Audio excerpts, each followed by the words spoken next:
Then you have to fall back on the do as I say, not as I do. Which all of our parents told us once upon a time when they were smoking and drinking. Where you saw him file in other cases. That he said contradicted my position. He was correct.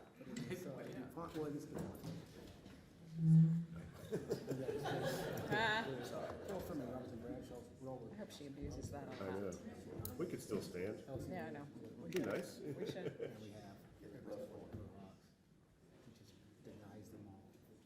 Technicality. I had to like do a good tell. I had to go tell what was back. I had to go tell. I guess that one. Hey, we all should. Not try again. Like, you left this out. Yeah, it was really.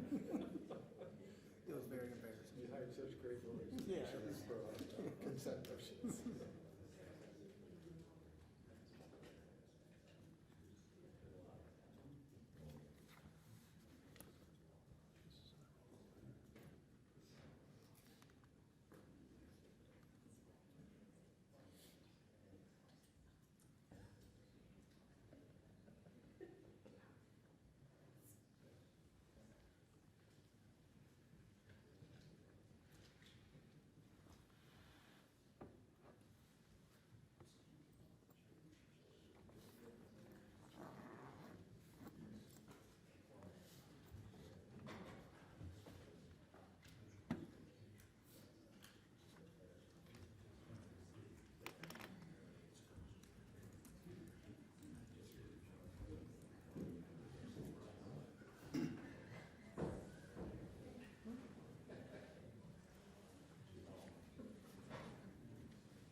It just came away.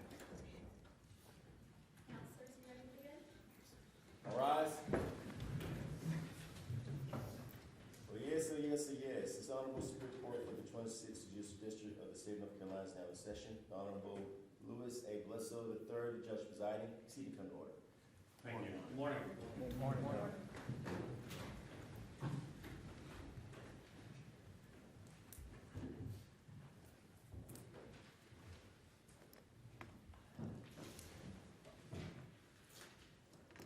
let me get myself organized here.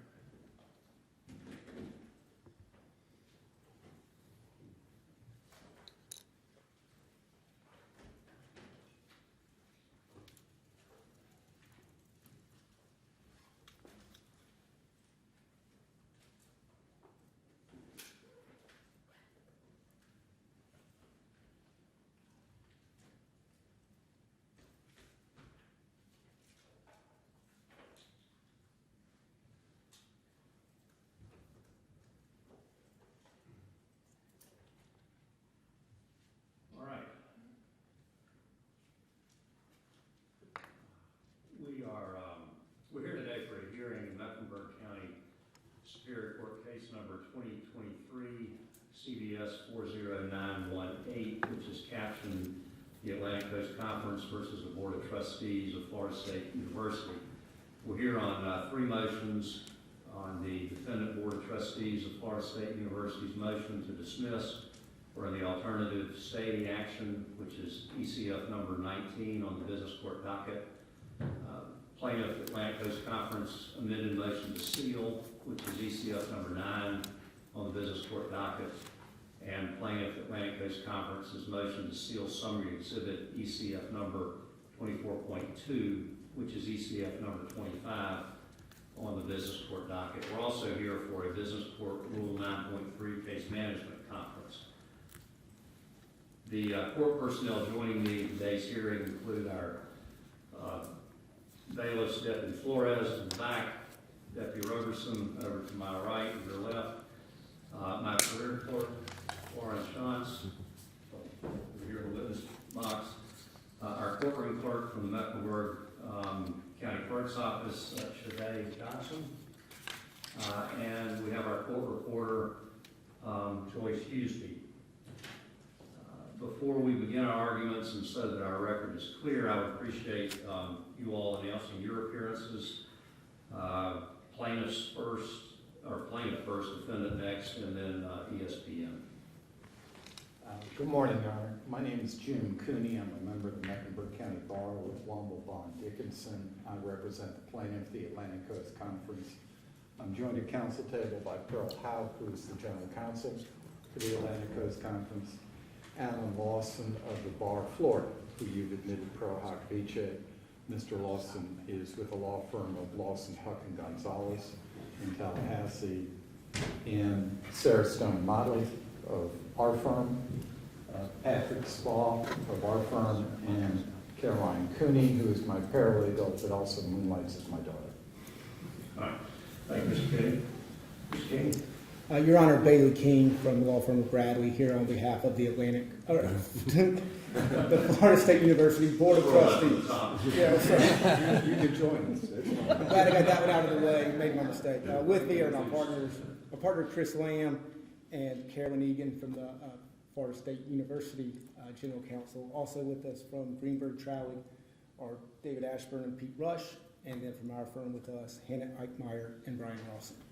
All right, thank you, Mr. King. Good morning, Your Honor. James McLaughlin from Warren Van Allen for ESPN. With me is my partner Bill Butler from Warren Van Allen, and David Korn from Cravath, Swain & Moore will be arguing for ESPN. All right, thank you, Mr. McLaughlin. All right, a few housekeeping details before we begin. First, we're going to follow the proposed hearing schedule that the parties in the court worked out and finalized by email on March 14th. That means we will hear first Florida State's motion to dismiss, or the alternative to stay the action. And in connection with that motion, the ACC and FSU will each be permitted 1 hour to present their arguments. We'll then hear the ACC's amended motion to seal, which is ECF number 9, and the motion to seal the summary exhibit. The summary exhibit is ECF number 24.2. And the ACC and FSU will each have 20 minutes on that motion, and ESPN will have 10 minutes on those motions. So the sealing motions are 20 each for ACC and FSU, and 10 minutes for ESPN. After the sealing motions have been heard, we will then have our business court rule 9.3 case management conference. The parties have estimated that that'll take 15 to 30 minutes, and we'll see where that goes. The parties will be expected to observe the time limits for each motion as reflected on the schedule I just outlined. Ms. Shantz will be the official timekeeper for the hearing. She will notify the parties when a party has 5 minutes of argument time left on a particular motion. She'll give a notice again at 2 minutes, 1 minute, and then when the time period is up.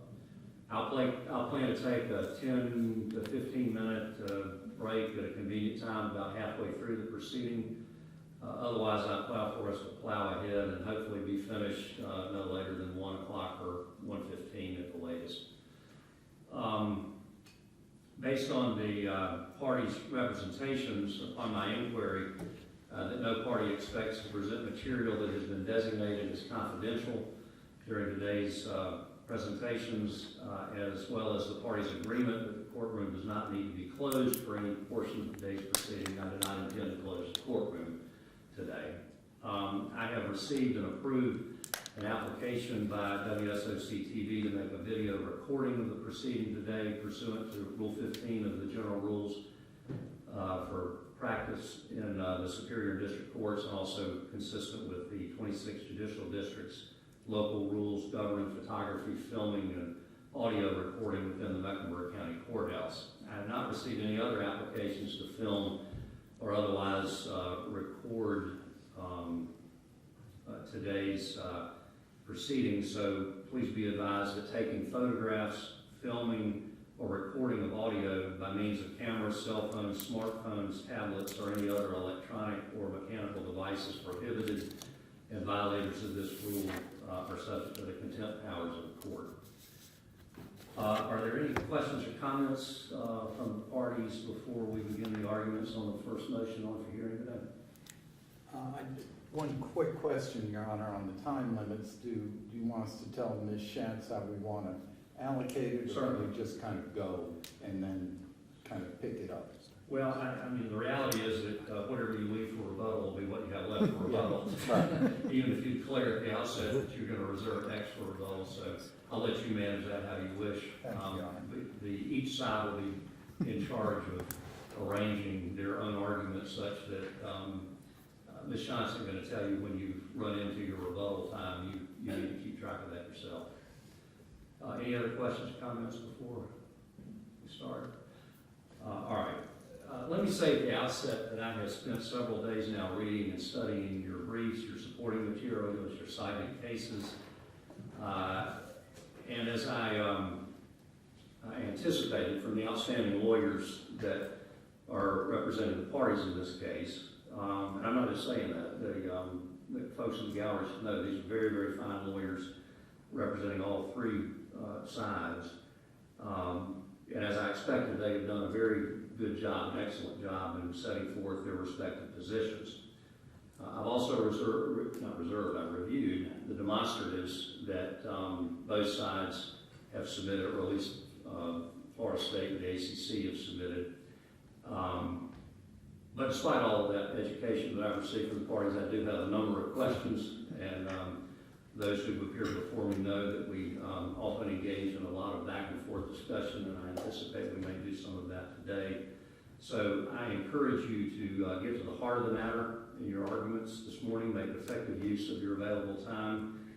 In particular, it will be helpful for me and may serve to limit my questions, which would be a good thing since these are time-limited arguments.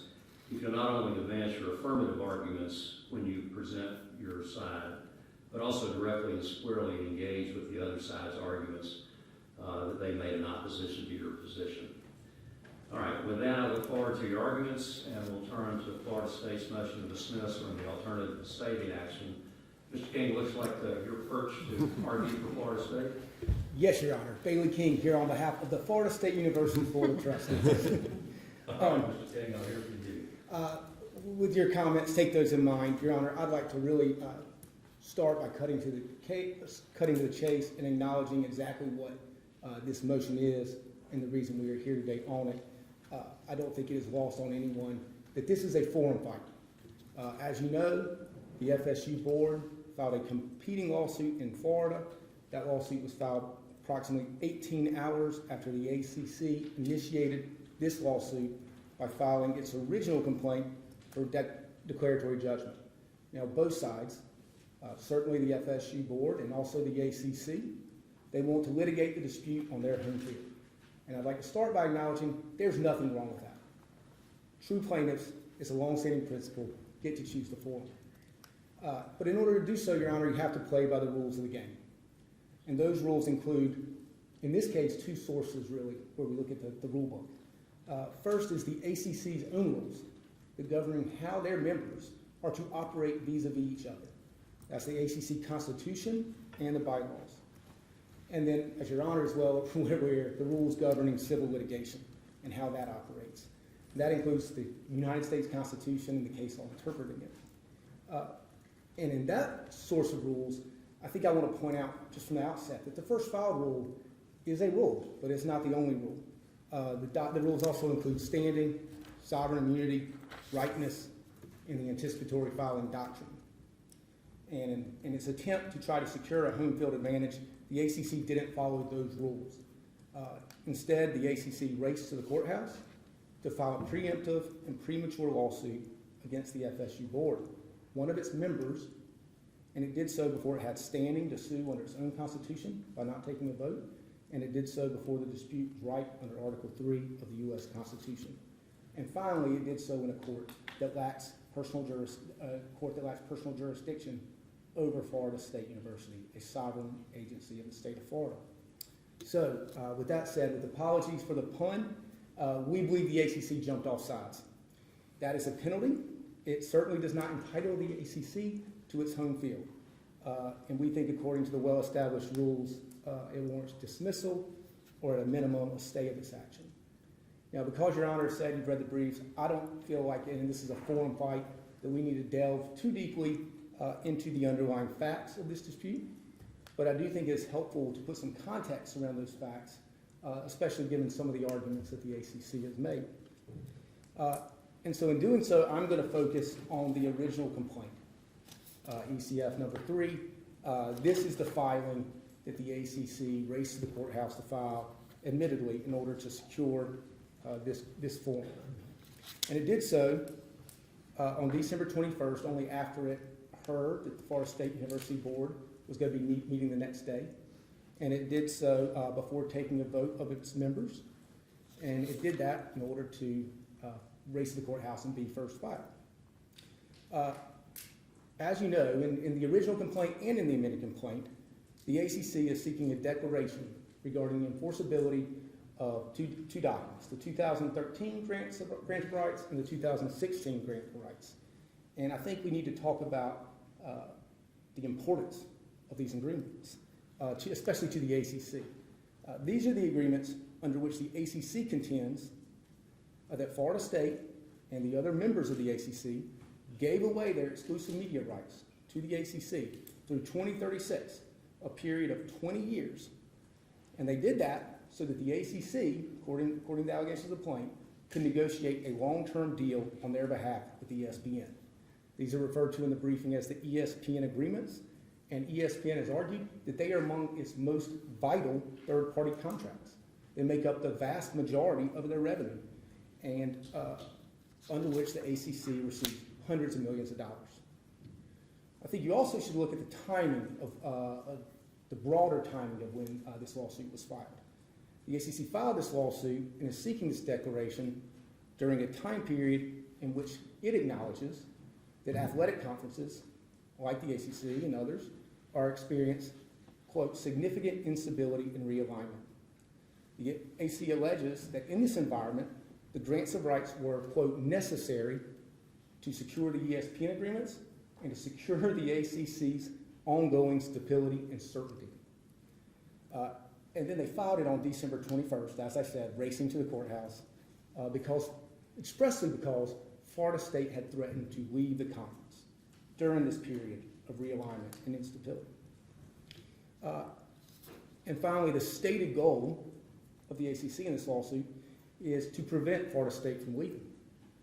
Paragraph 127 of the complaint declaration, the complaint for declaratory judgment states that they are seeking a declaration that if Florida State leaves, the ACC keeps FSU's media rights for the next 12 years.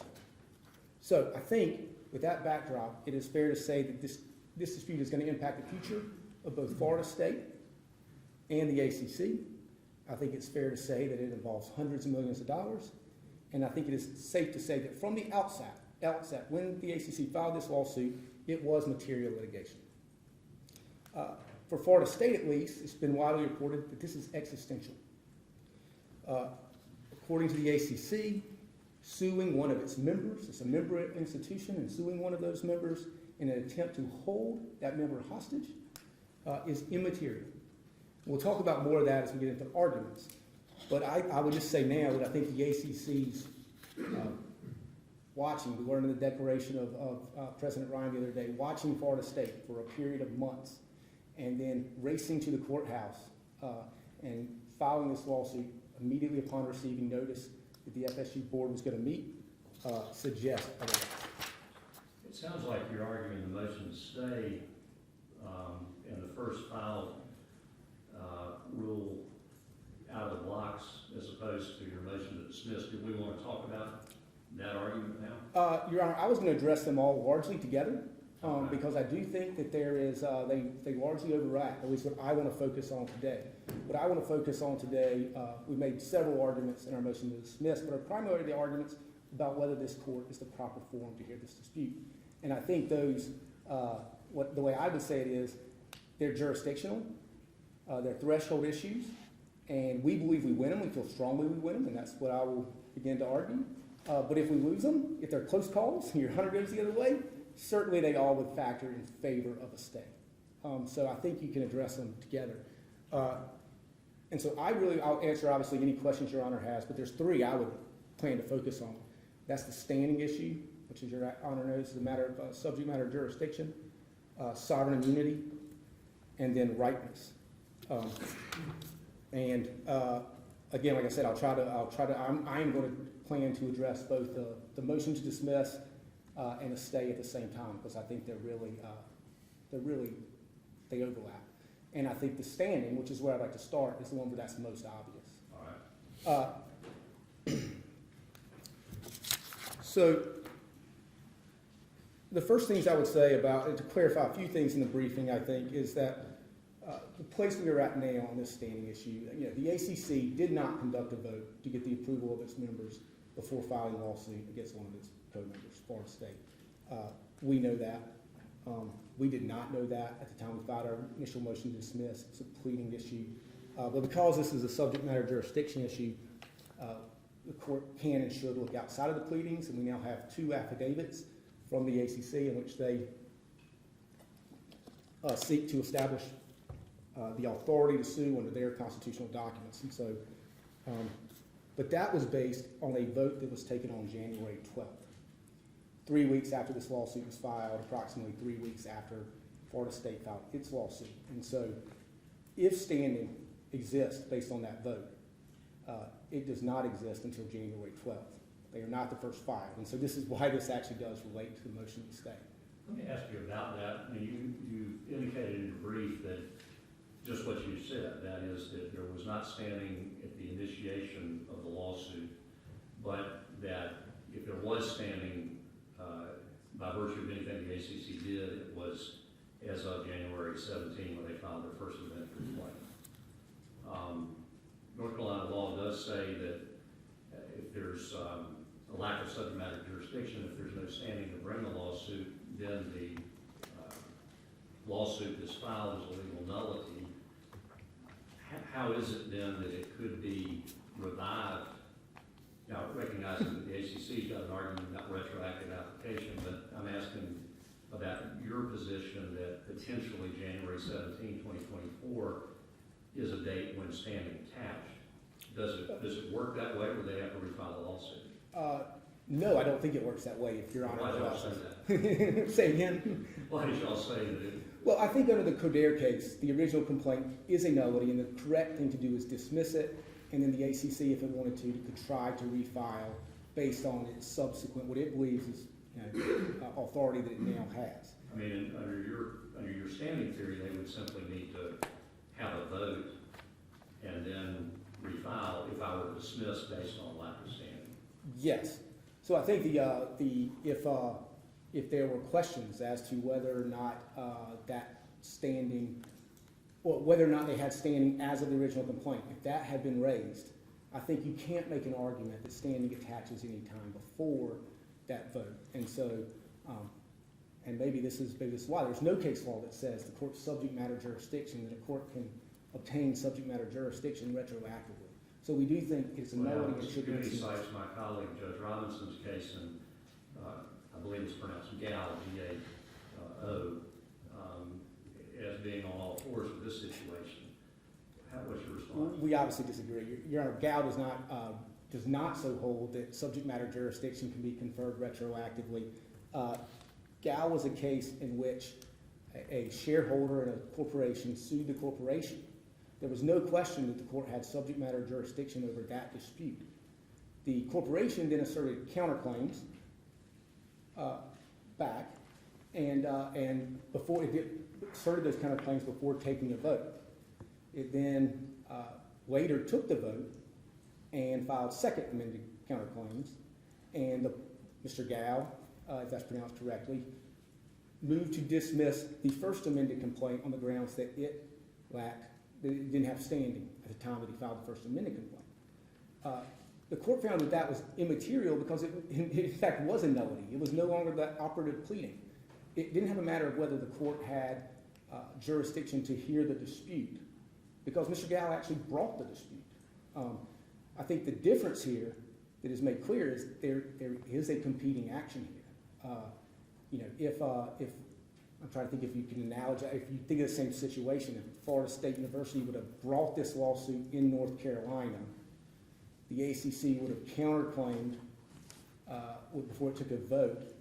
Maybe that doesn't, it didn't have the authority to do that, but then it later gets the authority and files new counterclaims. Well, we're still in the same courtroom, and it is, as the court found, immaterial.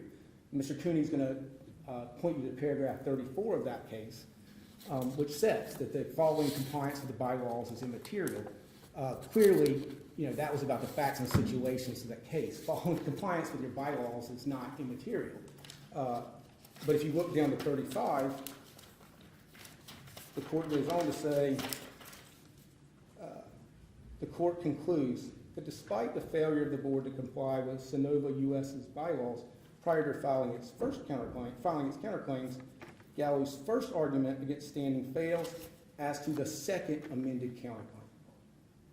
So if we were arguing that the second amended counterclaim didn't have standing, maybe that would fail if the ratification was appropriate. But it does not relate back to a prior plea. Does that answer your question, Your Honor? So we think, that's the first big point, that we don't believe subject matter jurisdiction relates back, and this goes to the kind of way our argument works. It should be dismissed. At a minimum, this court should not proceed based on an amended counterclaim that has not been, there was not the initiation of litigation, which actually falls into the second argument about whether or not the ACC ever complied with its constitutional obligation to take a vote for the initiation of material litigation. And I think the declaration of James Ryan, President Ryan from Virginia, ECF 46.3, makes clear that that's not what the January 12th post-filing meeting where they claim it was ratified, that's not actually what was voted on. He states in paragraph, sorry, I've lost it, but can't get the number of the paragraph. But basically, the vote was that we approve the filing of the amended complaint inclusive of the claims that were in the original complaint. But approving an amended complaint is not the same thing as approving the initiation of litigation. The laws in the Constitution are very specific. You have to have the vote to approve initiation. And so the attempted ratification did not do that. All it approved was the next steps in already initiated litigation.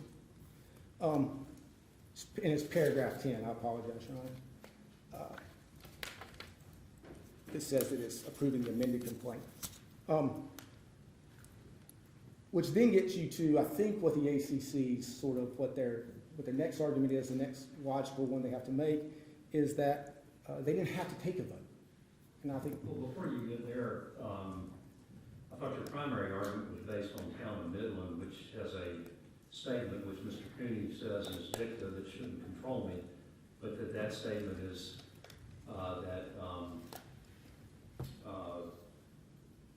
I'm blanking on the phrase, but it's subsequent events cannot confer standing retroactively. Yes. Is what that case says in the declarative statement. What, is that not, I mean, is Mr. Cooney right, that's dictative, that I shouldn't consider as, binding or at least directional for me? Mr. Cooney is correct that that statement was not, it was not essential to the holding in that case because it found standing on other grounds. I would say it was direction from the North Carolina Supreme Court as to how this doctrine would apply in this exact situation. Less than 6 months ago, the court went out of its way to say it. And it really is just an application of the Couder case, original complaint as a nullity, and it cites 2 other cases. I think that that's just I think that Your Honor hit it right on the head. Standing is measured at the time pleadings are filed, and subsequent events cannot confer standing retroactively. I think that's a statement of the law. It was not essential to the holding in that case. All right. So, as to whether or not a vote was even required, and I think first it's a remarkable, I think, proposition that a member association can sue one of its members without getting the approval of its members. But assuming that is the position the ACC is taking, they have 2 bases for that. First, according to the affidavit of President Ryan, the ESPN agreements allowed for, or as he said, imposed a contractual obligation and constituted pre-existing authorization of the members to file a lawsuit against Florida State to stop them from challenging the grant of rights. Your Honor, I'm happy to answer your questions, but that is not what that provision says. I know it's not in the scrutiny we represent. It's no longer remains confidential, but what that provision, so I will say what that provision says is you've got to take commercially reasonable actions. Those actions do not include any obligation that you spend money on counsels, on legal fees. And so I think that's an overstatement of what that provision says, and it certainly was not authorization of the members that would there go, thereby mean you didn't need to take the vote that was specifically required by the authorization. All right. So your contention is that the obligation to engage in commercial reasonable efforts as a defined term over the relevant agreements does not require the ACC to initiate litigation to protect the ESPN's rights under those agreements, and therefore there would need to be another step, and that other step is provided by the Constitution, which provides it 6.12, maybe get the numbers conflated, but there, and that is the requirement that there be a 2/3 vote in favor of material litigation. That's exactly correct. And I would correct, I misspoke. The term is commercially reasonable efforts, that it's defined, and it's actions in the affidavit. But yes, assuming those terms are used equally. So then that leaves the last way they can say that the ACC can say that it didn't need, or that it has standing as of December 21st when it filed the lawsuit, and that is this case is not material. Because if it was, they had to get a 2/3 approval vote. I would note they took the vote before, the ACC took that vote before it sued Maryland back in, I believe, 2012 in that case. They took a vote before suing Clemson earlier this week or last week. It did not do that for Florida State University. I think. It was the day before yesterday. Before yesterday, yeah. I would say material, in this case, they take the position that this case is not material. Material is first not an ambiguous term. It has a clear and ordinary meaning. The Oxford Dictionary defines it as significant, influential, or relevant, especially to the extent of a judgment, such as whether to file a lawsuit. Well, as I understand the ACC's argument on material, the argument there is, look, all our lawsuit did was to seek to maintain the status quo. The parties have been operating under these grant of rights agreements, the first one from 2013, the amended one from 2016. Nobody has made any challenge to them. Everybody has received lots of money under them. There hasn't been any dispute about them, and our lawsuit, as originally filed, simply sought to have a court recognize what everybody has always understood these agreements to mean. And then they posit that we got approval from the board, the 2/3 majority of the board, to initiate the first amended complaint because that complaint contained allegations against Florida State in particular, along with damages claims, that is, claims for relief allowing for damages awards. And I imagine what Mr. Cooney will tell me is that because the lawsuit that was filed the other day against Clemson also includes damages claims against Clemson, and that's why the ACC elected to get approval from the board to file that lawsuit. What do you say about the status quo argument? So status quo does not mean material. I think you have to look at the context. Just think of the context of a preliminary injunction.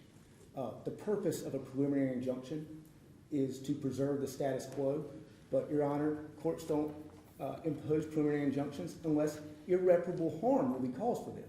Irreparable harm, in our opinion, means it must be significant, it must be influential, it must be material.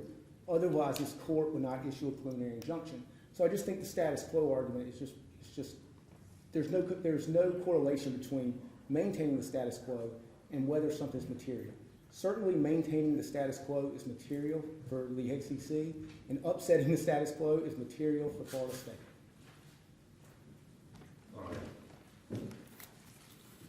All right.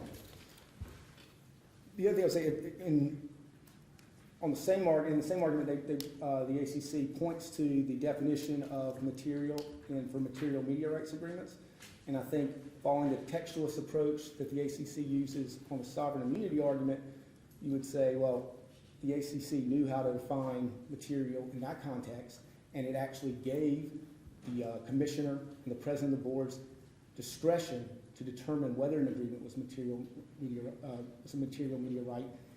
The provision of litigation certainly didn't give the president or the commissioner that discretion to make that determination on its own. It's a clear contractual term that I think is a question of law for this court to interpret. They have said it's a question of fact, and all I say about that is to the extent the court believes it is a question of fact, it's a question of fact that will go to this court's subject matter jurisdiction, and we believe we need the right to take jurisdictional discovery on that so that we can find out about the conversations that President Ryan says ACC management had with other members about whether this was actually material litigation, and that the court should have that information before deciding whether it would have subject matter jurisdiction. Well, let me ask you this. As I understand it, the ACC makes an argument along these lines. That is that, look, we're an unincorporated association under Chapter 59B of the North Carolina General Statutes. As an unincorporated association, we're a voluntary association. Under North Carolina law and the law of a lot of places, courts are not to interfere with the internal affairs, internal governance of a voluntary association. That includes, according to ACC, interpretation of the bylaws. And here we have a bylaw provision which the ACC has determined in this context whether something is material litigation or not. They made a determination that it's not material litigation, therefore they don't need to bring, they didn't need to have 2/3 approval from the board to bring it. And that they argue that their judgment in that respect is only upset unless the court were to conclude that their judgment in that regard was unreasonable, or that it perpetuated, it was derived pursuant to fraud or collusion or duress or other equitable concerns of that nature. As a result, as I understand the argument, it's that, Judge, we put forward evidence from our decision maker who says this was not material litigation, that's a reasonable position given our argument about status quo. Therefore, your opportunity to review that decision is limited, and you ought not upset our voluntary association's internal governance determination. Sort of take that argument on its own terms. I mean, is that right? I mean, does that argument naturally flow the way they posit it? No, Your Honor, it does not. The ACC has a constitution. That constitution is a contract between the members, and if it is unambiguous, it is for the court to determine the meaning of the, using plain language, determining the meaning of the Constitution. The cases cited by the ACC include McAdoo, Board of Gaston County Realtors. Those relate to due process type questions. Whether the association has applied their procedures in a way that is reasonable. And the court should not second guess the internal affairs and operations. Well, is that what those cases say, or do those cases say that the court is to determine whether or not the internal procedures have been followed? And if the internal procedures have been followed, then the court is not to provide exacting scrutiny or is otherwise to defer to the decision that the entity, that the voluntary association made pursuant to those procedures. Yeah, I think maybe we're saying the same thing. I think it's right. You've got to follow the internal procedures, and the court should not second guess those. Here, though, we're talking about the contract, the ACC Constitution. So we think it's a lot more similar to the Atkinson case from this court, where the court defined what, I think that was in the bylaw, but defined what the term proceeding, I think in the context of legal proceeding meant. And it said it was for this court to determine that because it is a plain and unambiguous term used in a contract, and that's a question of law. And so that's what we believe in looking at the ACC contract, what the ACC contract means, what they should do. It's not about the internal affairs and this court second guessing sort of their procedures. It's whether or not they So can the follow. difference that I would be, the difference that the ACC would receive as a voluntary association would be in its decision to initiate the litigation, which was the end result of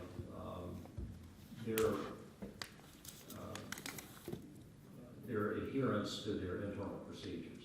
I could evaluate whether they followed their internal procedures.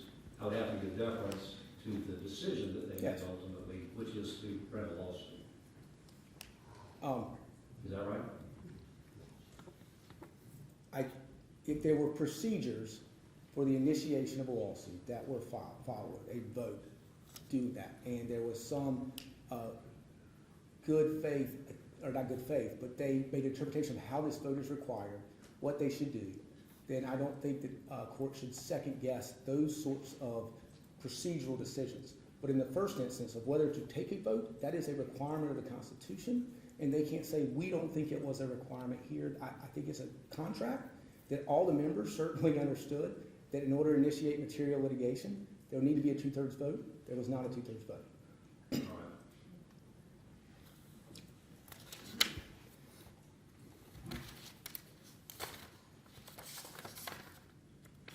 All right. With that, I'd like to move on to the sovereign immunity argument. Okay. And I think these will be relatively quicker. First, the waiver of sovereign immunity requires a clear and unequivocal declaration by the state legislature, in this case, Florida.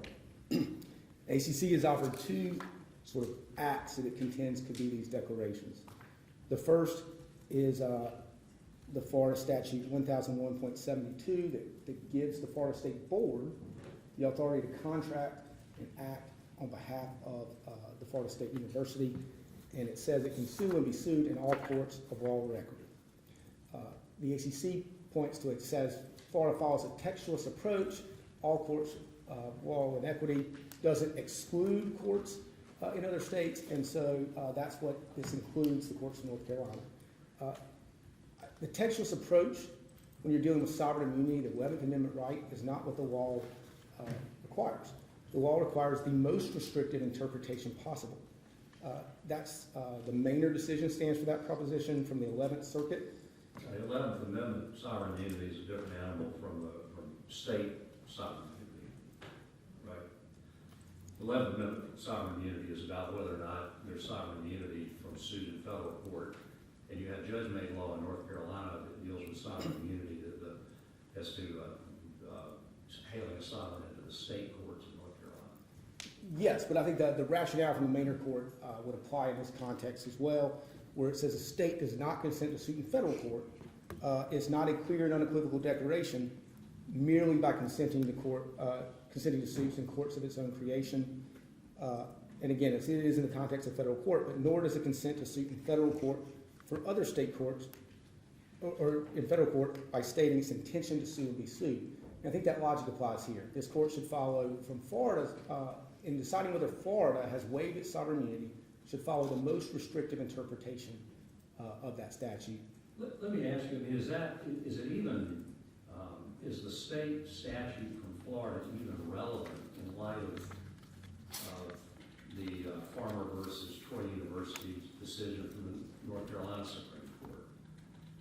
Because in that case, the Supreme Court of North Carolina decided that where there was a sue and be sued clause, and we have that here under, I'll let you talk about that, but at least Mr. Coon at ACC argues that we have that here in the unincorporated association statute under Chapter 59B. And so long as you have a sue and be sued provision in the statute, and you have commercial rather than, or as opposed to governmental activity, you have business activity in the state, then that's enough to constitute an express waiver of sovereign immunity. And they decided that is the Supreme Court of North Carolina decided that despite the fact that the Constitution of Alabama provided that the state of Alabama or its state agency would never be a defendant in any court of law or equity, which is a stronger statement of sovereignty or sovereign immunity than what we have from the Florida statute, which has this definitional issue that you all are fighting about, whether courts of law and equity mean only in Florida, as Florida State says, or means anywhere in the country, as the ACC says. But our Supreme Court said, as long as you've got sue and be sued, as long as you've got business activity, it doesn't matter what the state, what Alabama or what Florida may say about their exposure to suit in foreign jurisdictions. North Carolina says you've expressly consented to suit here. Respond to that. I think the first thing I would say about it is that Florida State University had registered as a nonprofit corporation in the state of North Carolina as a distinct legal entity that was agreeing that it could sue and be sued here, then Farmer versus Troy University would be directly on point. You're right, Your Honor. Well, does Farmer say that the Farmer involved two overt acts that it talked about? One was to register with the North Carolina Secretary of State as a nonprofit corporation. The other was to have a certificate of authority, or to obtain a certificate of authority.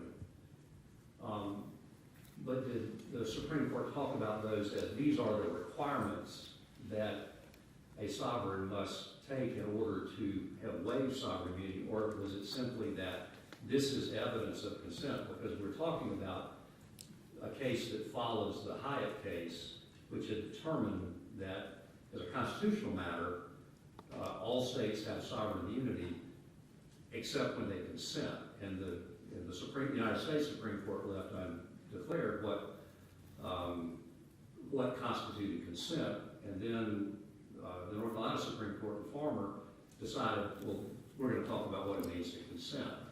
And in this case, those were the facts involving Troy University from Alabama. Mr. Cooney's argument, the ACC's argument is, well, if those kinds of actions were sufficient to connote consent in the Farmer case, certainly Florida State's activities, business activities in North Carolina pursuant to Chapter 59B, which contains a provision that allows for suit to be brought by the association and suit to be brought by the member, where they have earned millions of dollars, where they have competed in countless athletic contests, where they've attended innumerable meetings and have engaged in the leadership of the conference. would certainly satisfy a court examination of whether there was consent to be sued in North Carolina, again, under Farmer. I don't believe it does, because if you look at the difference between the Nonprofit Corporation Act and the Uniform Unincorporated Nonprofit Association Act, the difference is in what those two entities are. First, Florida State did not register as an entity in North Carolina.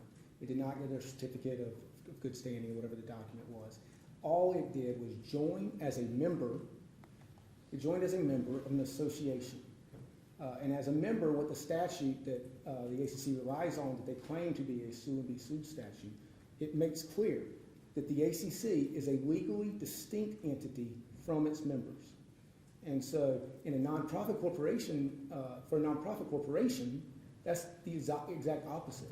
The corporation is the entity that is governed by that act. This actually provides the members of associations with some protections to say, you're not liable for the conference or for the organization. And so what that clause is saying is the ACC is a legally distinct entity with the ability to sue and be, it doesn't use the word sue and be sued. It says a member can sue on behalf of the association, and it says the association can sue a member. It does not say where. It doesn't, and certainly it would come as a surprise to Florida and possibly many of the other members of the ACC if that was found to be a clear waiver of sovereign, clear consent to suits in the courts of North Carolina. Well, of course, this is all recent law. I mean, the Hyatt case was, I believe, 2019, and then the Farmer case was from, I believe it was November, December of 2022.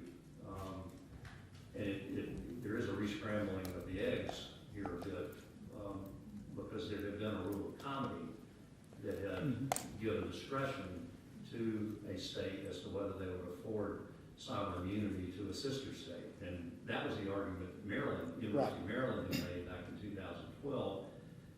And the North Carolina court elected not to afford comedy, so that the suit, so that the sovereign immunity was not extended to Maryland when the case proceeded in North Carolina. That whole regime is gone now based on Hyatt. Yes, and I think so. If you look at that, you have to find consent from the state now, and I think the distinctions between the Nonprofit Corporation Act and the Uniform Unincorporated Nonprofit Association Act show that this is not the same thing. There is not the same level of subjecting yourself to the courts of North Carolina. You're not registered. You're not. Troy had an office. Troy University had an office, had a recruiting office there. They subject to jurisdiction there. That is not the case if you are a member of an association. All right. The last point on sovereign immunity I'll touch on quickly. The FSU board, the ACC claims that the FSU board waived any personal jurisdiction defenses, including sovereign immunity, by opposing the ACC's motion to seal. They claim that opposition was a general appearance, but we believe our jurisdictional defenses were preserved in our stipulation of service, where we preserve all jurisdiction, where the FSU preserved all jurisdictional defenses it may have. Under Riles, this put the ACC on notice. That should be sufficient. In fact, here the ACC spent several paragraphs explaining why they did not believe this doctrine of sovereign immunity applied, so they were certainly on notice, and it was preserved. None of the cases cited by the ACC included a pre-existing preservation. I would also say that sovereign immunity is a little bit different than the typical minimum contacts type waiver, and that's because you have to have a clear and unequivocal declaration. And I would point the court to the Mullis versus Seacrest decision, 126 NC App 91, where the defendant was allowed to amend an answer to raise an affirmative defense of sovereign immunity. And that case was reversed on other grounds, but that principle was then approved by the Supreme Court in the News and Observer versus McCrory case, 251 NC 211, where the court actually found that sovereign immunity in that case was waived, but in that case it wasn't raised until an oral argument on judgment on the pleadings. And so you have, I think there is a more exacting standard than there is for minimum contacts, and that's because it requires a clear and unequivocal declaration. The last point is that makes sense. I said that it can be asserted as an affirmative defense. The courts of North Carolina also look at sovereign immunity under a 12b6 standard. The Green versus Kearney case did that, and so we don't believe it was waived. The last argument I want to touch on is ripeness, whether there was an actual and justiciable controversy. The North Carolina Declaratory Judgment Act does say that you can ask for a declaration before a breach. We do not disagree with that. There is also the doctrine, though, of there has to be an actual and justiciable controversy in order for the dispute to be right. In the cases cited by the ACC, Board of Gaston County Railroads, McAdoo, and others recognize this distinction, and in many instances dismiss cases because they were premature. We will acknowledge an issue of sort of line drawing. It can be difficult to know when something springs into an actual and justiciable controversy pre-breach. But I think everyone knows and would recognize that the ACC couldn't have gone to court in 2013 and said, please just give us your blessing of this grant of rights and let us know it's enforceable when nobody has challenged it. I think the Gaston County Board of Realtors said it best when they said you can't get a judicial decision to put on ice in case a dispute ever arises. So here there was clearly, there was obviously negotiations, but the case law has said, or statements, the case law has said that litigation has to be unavoidable and there should be no impediments. And we believe a required vote of the Florida State University Board before it can initiate litigation is just such an impediment. You can't preordain what the vote of a public body would be. The ACC argues that, or alleges that Florida State's president had individual meetings with each of the Board of Trustee members to secure their language, to secure their affirmative vote for the filing of the lawsuit, and that promptly upon obtaining that, all those approvals, then had the vote on the 22nd. They also point to a filed, or I guess an issued copy of the complaint that was put out by, I think, the Florida State Press Office. I'm not exactly sure who put it out, but there was a copy of the complaint that was distributed that was issued in the morning before the Florida State meeting. And then they also point to comments that the president made, comments that members of the Board of Trustees made, comments that were made in a board meeting in August, comments that were made in a board meeting in February, all of which the ACC argues showed that Florida State intended to bring litigation, that they were not going to sit idly by, and when they learned, because of the notice of this meeting, it was imminent, that the actual case of controversy was crystallized. A couple of things. First, the leaked copy of the complaint was the next morning after the ACC had filed suit, and I don't believe it was the FSU press office. I don't think we know who it was. I'm struggling with my memory on that too. I don't mean to. I think it was just a leaked copy, and I don't think it actually matches up perfectly with the complaint that was actually filed there. But the bigger point is that happened the next morning. The other thing is, if the FSU president had those meetings, I believe under the public records law, there would have to be minutes of those individual meetings and to secure a vote. They intended to have meetings to avoid the public records. Yes, but the bigger point is the board of directors. So the whole point of a board of directors is they exercise independent judgment, and so we are really just saying you should not preordain what that vote is going to be.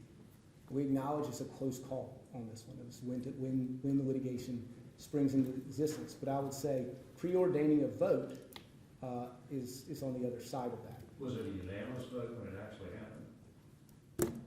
Is that on the record? I don't know if it's in the record, and I don't know the answer to that question.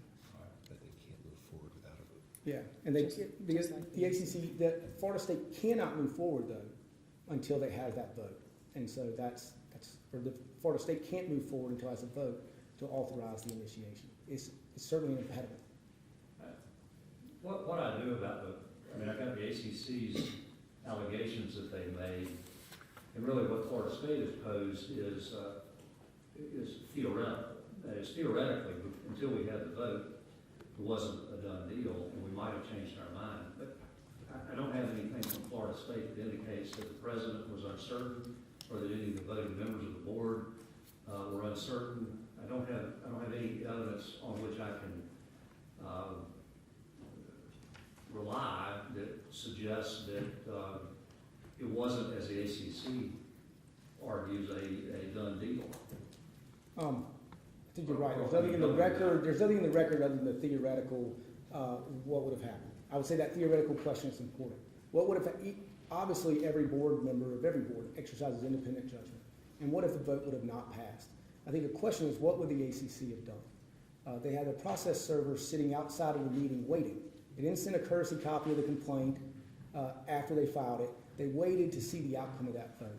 And they had the complaint in their hip pocket, waiting for them to come out, and then served immediately once Florida State had initiated litigation, which actually dovetails right into the motion to stay. We believe this was a hip pocket complaint. We believe that's evidenced by the fact they didn't serve it. They didn't send a courtesy copy. They didn't serve it. They didn't serve it by overnight mail. They waited to see the outcome of that vote because they knew that was the only way there would be. I mean, their lawsuit would be moot. It said you can't challenge the enforceability of the grant of rights provision. If Florida State hadn't challenged the enforceability of the grant of rights, there is no lawsuit. So we think that proves that it could not have been an actual and justiciable controversy before Florida State even made the decision to do that. Lastly, on the stay motion, that moves into the motion to stay. The court's well aware of the statute that allows court to stay litigation in favor of a competing action if it works with substantial injustice. Go ahead. Let me just try to sort of jump into that, because both parties spend a lot of time, understandably spend a lot of time arguing about whether the ACC should have first filer status. And that under North Carolina law, even though we're guided by the lawyer's mutual case, which has a 10 factors that the courts are advised to consider, at least in some combination of those factors, deference is afforded to the first file complaint, but it's not automatic. It's not a ipso facto, whoever files first or whoever's accorded first file status, therefore their case gets to go forward. Let me ask you, you made a statement sort of early on in your argument about why, that you think that Florida, you forecast that you were going to talk about why Florida ought to be the place where these issues get litigated. I think summarizing the ACC's position would be along these lines. Why should a Florida court, where 2 members of the ACC reside, 2 of the 15 current members reside, decide issues involving the interpretation of the ACC's Constitution and bylaws, which by the Internal Affairs Doctrine that I am guided by would be controlled by North Carolina law? And why should a Florida court interpret the grant of rights agreements, which the ACC argues were entered into, the last act causing those contracts to become effective occurred in North Carolina, therefore those contracts are governed by North Carolina law. So you've got 4 potential documents that need interpretation, all of which, according to the ACC, are governed by North Carolina law. You've got the ACC, who has been headquartered in North Carolina for 70 years. You've got 4 member institutions, most institutions of any state represented in the ACC that are North Carolina based. You've got ACC argues this is where all the sources of proof are because the ACC servers are here. The ACC argues this is where the decisions were made about which Florida State is upset. Why, in light of all that, should the case, even if I were determined that ACC is not entitled to first file status, why should this case go forward before a Florida judge rather than here in North Carolina? I imagine I might hear from Mr. Cooney that, well, I won't go into that. I'll let Mr. Cooney speak for himself. Help me address that. Even if you win on first file, why should this case be in Florida rather than North Carolina? There's, I believe, about 11 factors under lawyers mutual. The court knows it's not a matter of, you don't have to find every single factor, it's a weighing and a balance. And so there are several factors that go in favor of Florida. Obviously, whether Florida has waived sovereign immunity is an important question to Florida. The Florida court. See, how does that question get raised in Florida? Because sovereign immunity won't be an issue in the Florida case. The ACC has sued Florida, Florida State sued the ACC in Florida. Florida State has accepted jurisdiction in Yeah. Florida. The only place the sovereign immunity issue is going to get Decided decided out of is state. here. Yeah, I would say that it requires a clear and unequivocal declaration. It's obviously a matter of, and this goes really to the factor of local concern or foreign concern. It's a huge concern to the state of Florida. And so if there's no reason for this court to issue that decision, we would say it shouldn't. There also are important Florida questions of law. The unreasonable restraint of trade is brought under a Florida statute. There's an argument that we made in our motion to dismiss that I didn't touch on much because it's a 12b6 argument, not jurisdictional. But who has the capacity to bind a Florida state agency? That is certainly a very important question to the state of Florida. So those are important questions. We cited a case that I'm blanking on the name, but to the extent, and I don't know if we've agreed to this yet, but to the extent these contracts are governed by North Carolina law or contract law is largely the same across jurisdictions. And I think there's a case that says in Florida specifically they are very similar. So when you look at the issues of local concern, certainly I understand why the ACC wants to be in North Carolina. They understand why Florida State wants to be in Florida. There are important issues on both sides. And I do think this gets then to the first file status. The first file doctrine is because we give deference to the true plaintiff. And so I think you have to look at who is the true plaintiff, and that factor gets a lot of weight. Well, let's talk about that. Who is the true plaintiff in this case? Florida State says it's the true plaintiff. But usually when you see, you see an examination of who the true plaintiff in a lawsuit or in a litigation, you've got somebody who suffered damages. And usually the true plaintiff is the person who suffered the damages, and the true defendant is the one who's caused the alleged damages. Here, both Florida State and the ACC are seeking to get a judicial declaration about the very same contracts. Florida State wants to bind these contracts to be all of the remedies that Florida State seeks in its complaint in Florida are a judicial declaration. They're a declaratory judgment that the contract is not binding. That is, the grant rights agreements are not binding and enforceable. They're not binding and enforceable against Florida State. What the ACC is seeking is that the very same contracts are enforceable. So how is it that Florida State is the true plaintiff and the ACC is not? Aren't they both? Don't both parties actually stand in relation to this dispute as true plaintiffs, and then you do have a race to the courthouse? I don't think so, because they are Florida State's media rights, and so Florida State is the one that is harmed by the contract. So we are challenging the contract. They are asking, as they say, for the status quo to say. And there could certainly be damages that arise out of that. The Florida State is the party who is challenging the enforceability of these agreements. They are the ones who are going to court asking for affirmative relief. And I think, I take your point that they're both declaratory judgments, but I think we would like to... the remedies are just the mirror opposite of each other, right? Florida State wants the judicial declaration that these agreements are unenforceable, and the ACC wants a judicial declaration that these agreements are enforceable. And then you've got the added piece that there are damages claims that the ACC has brought.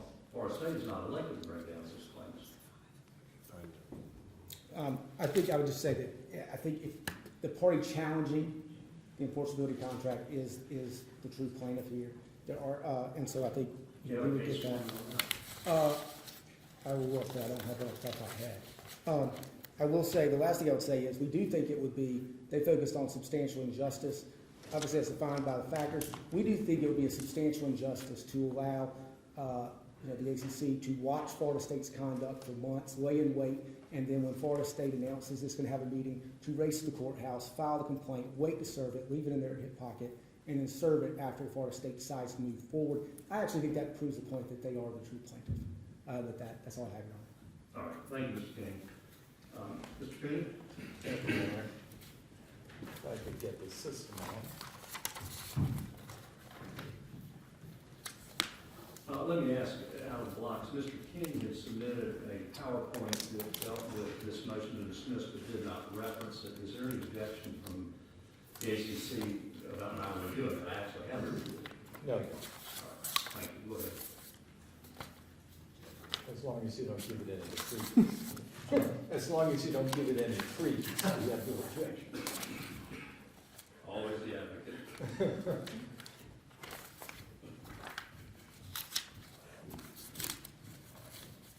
And with the court's permission, I've kind of reorganized this to focus in on the issues that Mr. King addressed. And so I may skip through some of the slides and I've moved them around. It won't be exactly the way the presentation was that I gave to you. And I hopefully I've shortened it, which I know the court will be. Short bit. So what I'd like to do is talk a little bit about one of the things that Mr. King mentioned at the end, which was that there are issues about who even signed the grant of rights, whether it was authorized from that. And when you take a step back and you look at this lawsuit ultimately is about the integrity of agreements, the integrity of promises, the integrity of the way parties deal with each other over a period of years. And part of integrity is accountability. It's an important part of it. Is a party going to be accountable for its promises? Is it going to be accountable for what it says? Is it going to be accountable for representations it makes? And the issue I've run into, and one of the issues they raise, in their motion to dismiss itself, is when they say, in truth, the Florida State University Board never cast any vote to approve the grant rights, which got my attention. Because I immediately began wondering why we sent them all that money over the years if they never entered into the contract. And so I went back to, as most lawyers do, to the source document, to the grant of rights. And there's the grant of rights. It's signed by the member institution. So far as I know, Florida State doesn't deny it's a member institution. It's signed by the president, and it says Florida State University. And then when you look at the warranties provision, you see one of the warranties is each member institution, that would be Florida State, represents and warrants to the conference that the member institution, either alone or in concert with an affiliate entity, has the right, power, and capacity to execute, deliver, and perform this agreement and to discharge the duties set forth herein. And then it goes on to say the execution, delivery, and performance of this agreement and the discharge of the duties have been duly and validly authorized by all necessary action on the part of such a member institution. That's what they said in 2013. We've authorized this. And then now in 2023, or 2024 when this is filed, they claim they never authorized it. Both things can't be true. And that's one of the things that we've been struggling with is the arguments keep shifting on us a little bit. And then they submitted their first amended complaint to the court.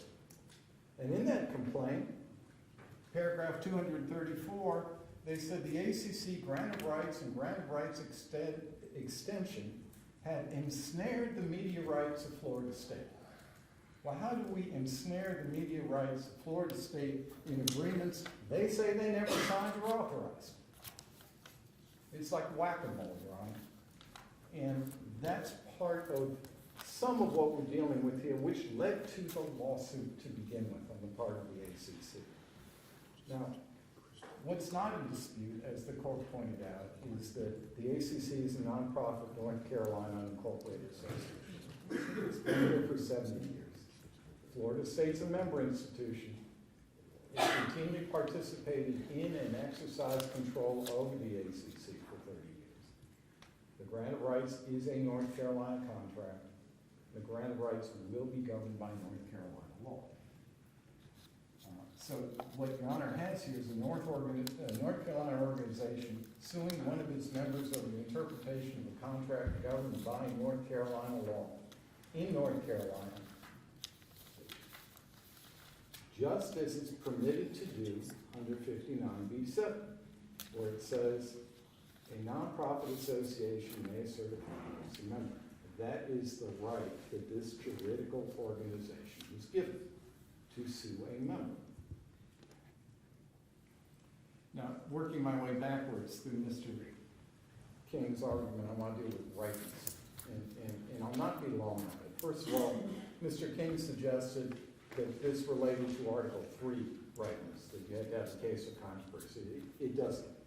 Article 3 doesn't apply in the North Carolina courts because the federal courts are courts of limited jurisdiction. That's why we have case of controversy requirements in the Constitution. In North Carolina, the only issue is there enough of a concrete controversy so that it makes sense for a court to weigh into it? Do the parties have enough of the stake? Is there enough of an argument? And that's very different from case of controversy. But here, what we know, and this is the initial complaint that was filed, is that one of the promises in the grant of rights that Florida State made in 2013 was they would not take any action or permit any action to be taken by others subject to their control that would affect the validity and enforcement of the rights granted under this agreement. It's effectively a covenant not to sue. It's a covenant not to challenge. It's actually broader than a covenant not to sue. And so then paragraph 114 of the initial complaint alleges specifically the board's going to meet tomorrow. The purpose is to initiate litigation, and they're going to challenge the validity and enforceability of the grant of rights and amended grant of rights. In other words, the board's going to breach this contract tomorrow. And what Florida State doesn't recognize is that their lawsuit by itself is a breach under that non-dispute provision of the grant of rights. And the ACC doesn't have to wait until they actually breach in order to bring a claim. And that's precisely what it did. The case law is clear about that. We knew they were going to breach the agreement. We knew they were going to breach the agreement tomorrow. And in fact, they did breach the agreement tomorrow. Now, Mr. King somehow suggests that we held this in our hip pocket. I mean, first of all, you can't just send it certified mail. It wouldn't have gotten there on the 22nd anyway if we'd sent it out the night of the 21st. But Florida's fairly particular, and North Carolina law is a little bit opaque on how you serve a sovereign institution in another state. And so we decided that, at least looking at Florida law and interpreting it under Rule 4 of North Carolina law, we need to personally serve the chairman of the board of trustees, or the president, or their authorized representative. And guess where they all were on the morning of the 22nd? They were in that board meeting. We served them literally as soon as the meeting broke up. We served them within hours of filing the lawsuit. That's hardly the kind of hip pocket complaint that the court dealt with in Lamac, where they walked around with a summons and complaint. I think it was for 6 weeks. And you couldn't have served them any faster than we served them. They say, well, we should have sent a courtesy copy. We didn't know who was representing them in this litigation. We knew lawyers had been in our offices. We didn't know who the lawyers were going to be for the litigation. Who would we send a courtesy copy to other than Florida State? And guess what? They would have sued us immediately upon receiving it anyway. So the other thing is this lawsuit copy that we located on the internet. And this is a copy of the lawsuit.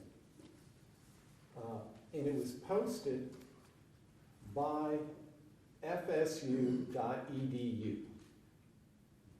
It's the news service for Florida State using the fsu.edu web address.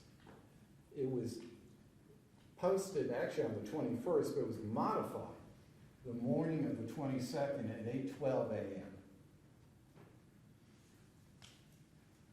And it actually contains an allegation at 8:12 a.m. on the 22nd that the Florida State University Board of Trustees in a publicly noticed meeting on December 22nd, 2023 authorized the initiation of this action. It alleges the board had already approved it before the board had even met. I don't know how you can get more imminent than what we had here. And clearly, this is right, when the conference filed. Mr. King makes a point of saying that, well, it was the next day, it was after the ACC filed the lawsuit. It really isn't relevant to the ACC's state of mind at the time that they filed their lawsuit on December 21st.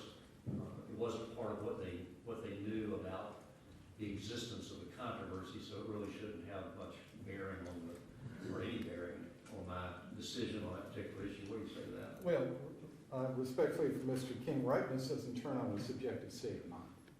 I can believe somebody's going to do something and there's no objective evidence for it. The court could find it's not right. Ripeness is a judicial determination that you make based on the facts and circumstances. And they're the facts and circumstances in this case around whether or not breach was imminent. And we cited case law to you where the Court of Appeals has specifically said, well, they filed a declaratory judgment because they were afraid a lawsuit was going to be filed. And guess what? A lawsuit was filed. And we can consider that to say it was right when they filed it. It proves it was imminent. So you have the advantage both taking an objective look at what the facts and circumstances are and being able to look at all the facts and circumstances that we know existed around that time before you make a determination on whether breach was imminent. And so what we didn't know at the time doesn't mean that the court can't consider it. And the Court of Appeals has specifically authorized that. What we did know at the time is they were getting ready to sue us. And we were right, and the court's entitled to consider that. And we've now given you, and the main reason we gave you that lawsuit on the morning of the 22nd was to meet this argument they keep making that, well, we could have changed our mind. It's a funny thing to say you could have changed your mind when your own news service is putting a copy of a complaint out on the internet that says you've already made up your mind. And, you know, they're right in one sense, because we've all got free will, and everyone can always change their mind. But the standard isn't, well, can you change your mind before you actually breach? In that case, you'd always have to wait for breach. The question is, as a reasonable person, as a practical matter, was breach imminent? Breach was imminent as a practical matter. Now let me talk about authority, which occupied a lot of Mr. King's argument. First of all, the way this initially came up was it was a 12b6 that we didn't allege specifically there was authority. And of course, we're not required to do that under North Carolina. So it's not a 12b6 issue. But then they dropped a footnote that seemed to suggest standing in a 12b1 basis. And we were frankly left with a quandary, because they really hadn't argued it other than dropping this footnote, but we know 12b1 standing does go to subject matter jurisdiction.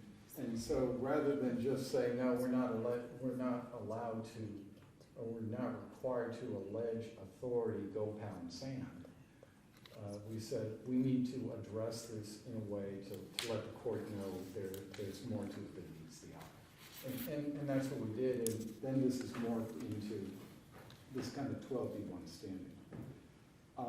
Which allows me to go beyond the plea. That's correct, and that's why we submitted the additional materials, knowing that you can go beyond the pleadings, and frankly, you know, we've got to show you subject matter jurisdiction. Once they go first. Yes. I hate that word, but I do. Now, Your Honor, and I'll get to this in but to anticipate, well, I don't want to anticipate where you're going, but to respond to some of your questions. You were talking about the broad language in town of Midland and in some of the other cases, that if there's no standing, there can never be standing.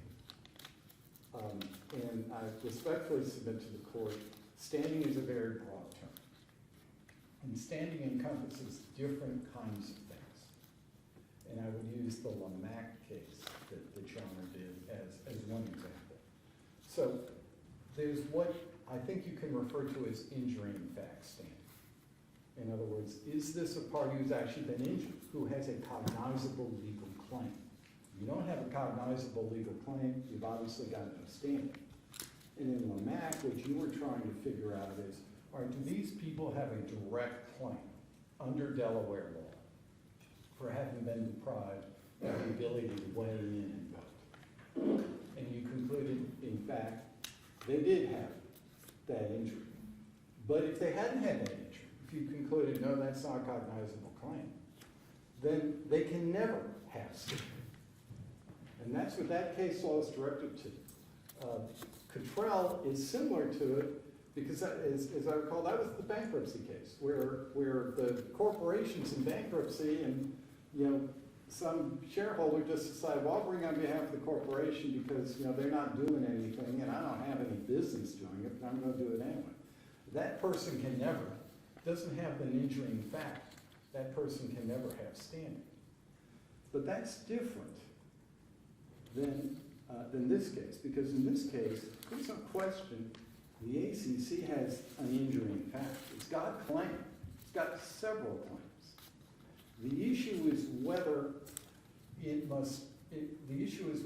complied with its internal documents in order to have the authority to actually file the claim. And that's a very different thing than whether you don't have a cognizable claim at all. The ACC acknowledges that it had to follow its constitution in initiating the lawsuit, right? That's correct, which is what it did. Right. Okay. Go on. Right, because the ACC. And this argument is not fought on a contention that you know, the ACC was excused from the constitutional requirement. The ACC's argument is we comply with the Constitution in determining this was not material litigation. Correct. Or there was ratification on January 12th, which under Gao makes it material what happened earlier. And let me ask you the same question that I asked Mr. King. Gao is a decision from the business court from Judge Robinson. It was decided in 2018. The town of Midland is just 6 months ago from the North Carolina Supreme Court. And it's got that language that says subsequent events cannot confer standing retroactively. Now, they grade my papers. They're the Supreme Court. I mean, your argument asked me to consider that dicta and decide to follow my colleague's decision from 5 years ago. No, it does not, Your Honor. Okay, well, help me. I mean, first of all, it is dicta. They concede it's dicta. But it's pretty directional dicta. right, but it deals with the injury in fact standing. And I direct the court, for example, the footnote in Willowmere from the Court of Appeals opinion, where the Court of Appeals said, all right, here's an association who didn't follow its bylaws, so we don't think it has standing, and then drop a footnote saying, we've not been given any evidence that there was ratification. And across the country, courts have ruled repeatedly, yes, you can ratify the decision to file a lawsuit. Even Robinson on corporations talks about the fact that a corporation's standing is not defeated by its failure to follow the internal bylaws so long as ratification. How does that gel with North Carolina cases that say that subject matter jurisdiction and standing is determined at the time the initial complaint is filed? Because, again, it's how you define the standing. North Carolina law and town of Midland are absolutely right. If you're looking at standing in the injury in fact, the cognizable legal claim, you've either got a cognizable legal claim or you don't. It's like The subsequent events that the town of Midland case is talking about, you're positing that those are not the procedural requirements that must be followed. They relate solely to the underlying injury that gave rise to the claim. if there is even an injury, or if it is even a legally cognizable claim. And that's the distinction that allows you to, you don't have to, overrule town of Midland, which I wouldn't ask you to do. You don't have to. Thank you for that.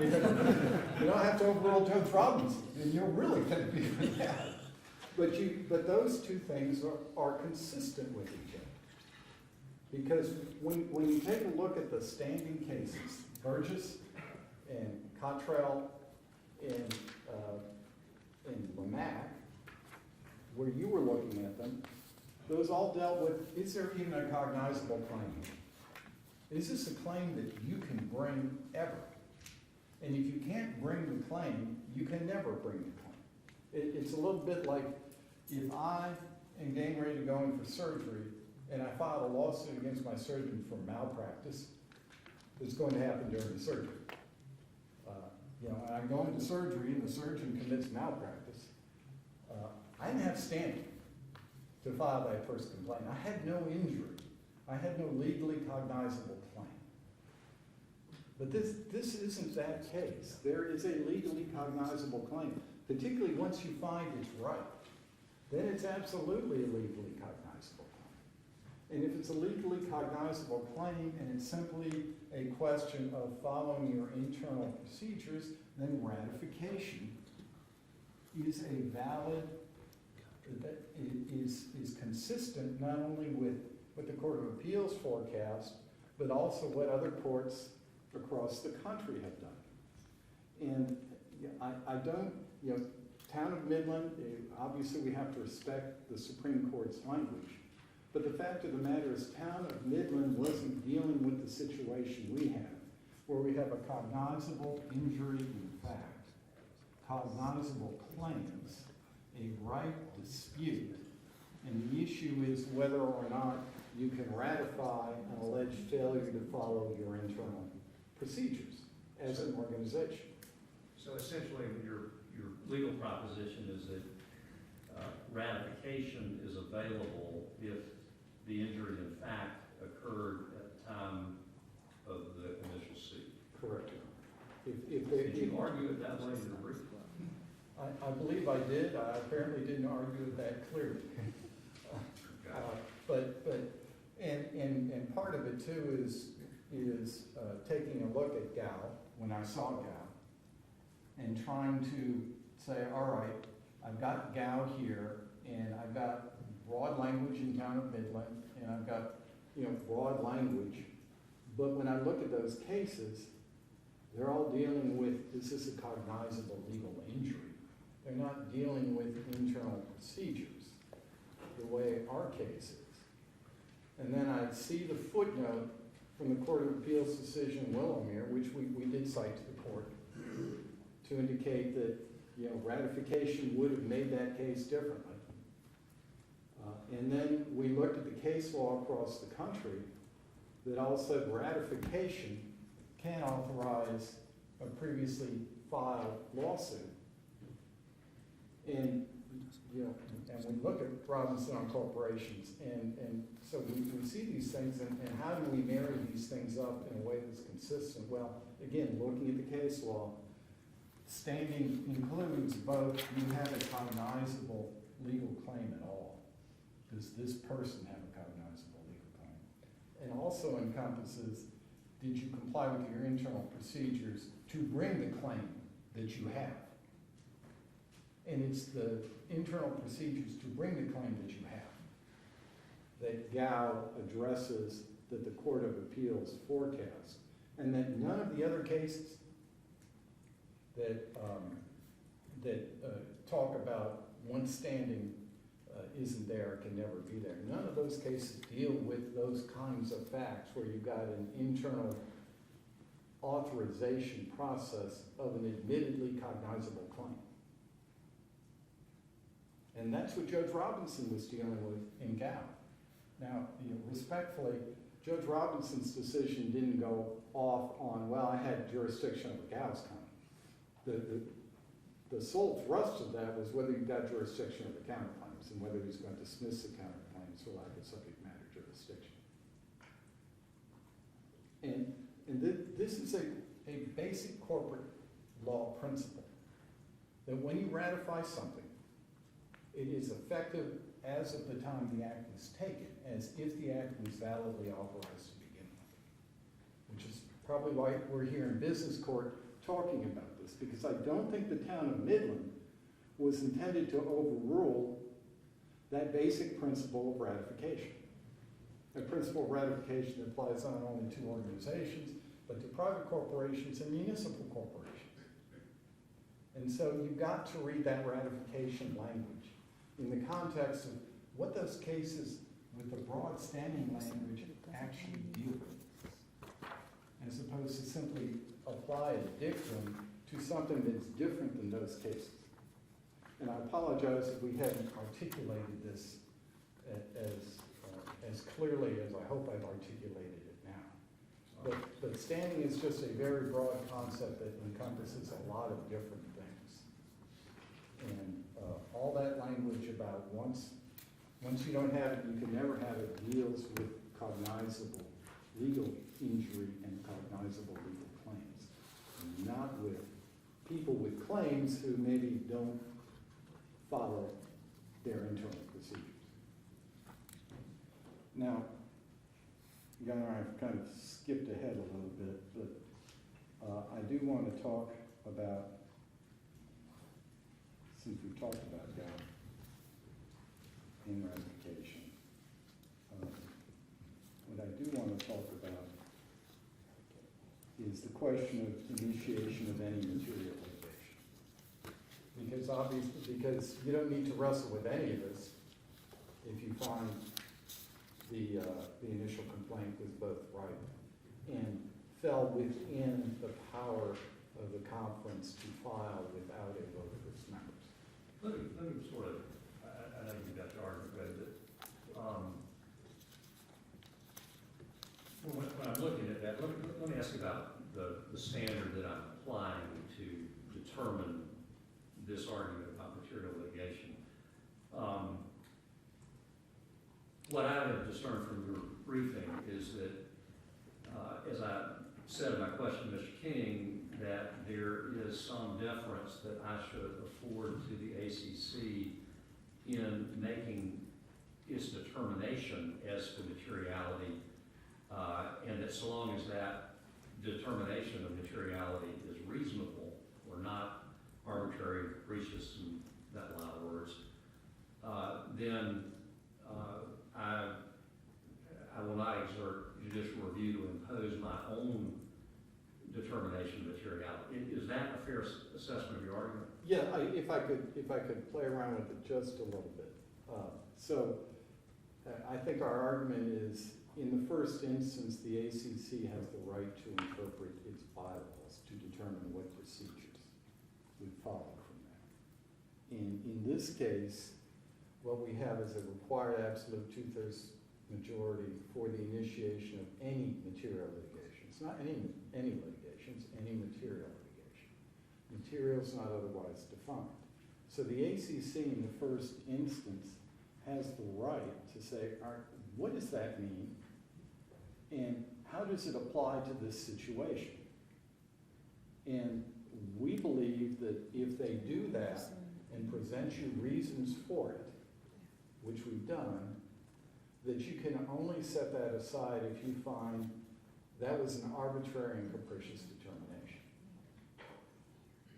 Now, Mr. King's argument in response to that is, well, look, this is a constitution of the conference, and that is a contract between the conference and all of its members, and that provision is there for the benefit of the members, including Florida State, and that in the event that the ACC does not follow its own internal procedures, then relying on cases like Peninsula and Homestead and Atkinson,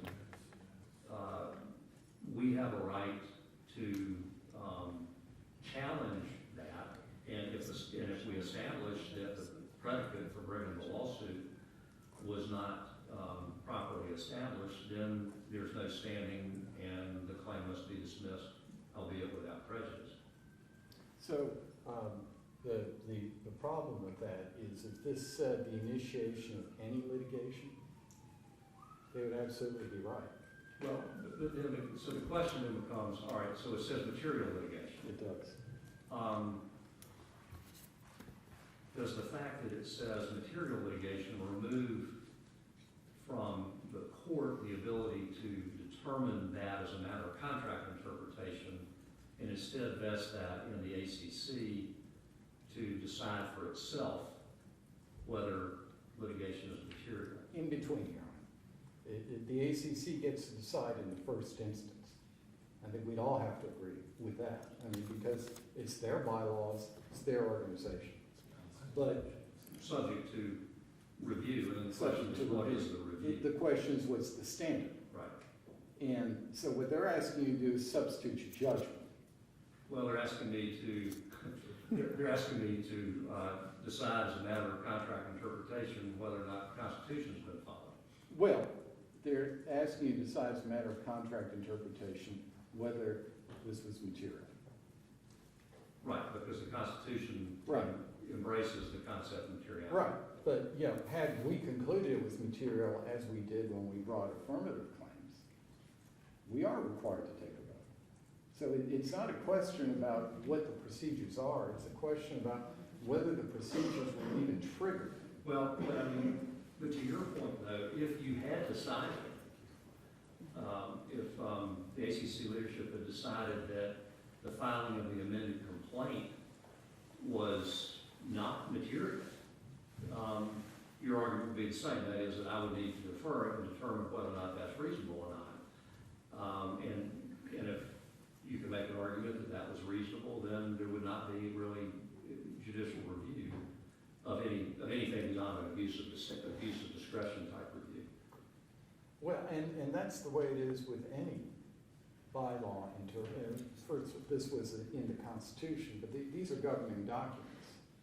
And that's why the courts stay out of these issues, because, you know, they may interpret, you know, a governing organization may interpret these words to mean one thing. But don't these cases, McAdoo and Wilson and